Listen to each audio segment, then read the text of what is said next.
menetapkan diri pada hafalan 1 sampai dengan 5 juz. Alhamdulillah, sebuah hidayah yang diberikan oleh Allah kepada kita semua.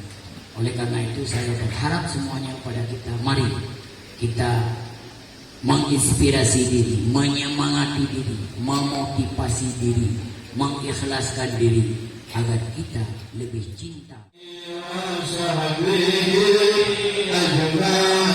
Allahumma salli ala sayyidina Muhammad wa ala alihi wa sahbihi ajma'in.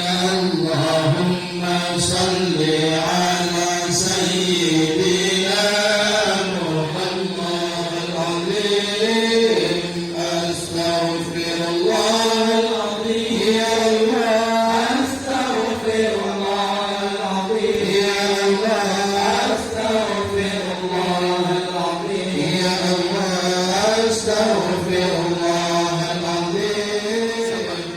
Sabah tausiah dan zikir dalam rangka memperingati tahun baru Islam 1443 Hijriah, sekaligus malam syukuran hari kemerdekaan Republik Indonesia tahun 2021. Di kegiatan ini yang pertama memang kita agendakan di samping menampilkan para hafid-hafid, para WBP kita yang sudah memiliki kemampuan hafalan Al-Quran, dan malam ini juga kita perlombakan. Kemudian juga ada tausiah yang sengaja kita undang Ustadz Sofyan Suri LCMA. Beliau yang memberikan siraman-siraman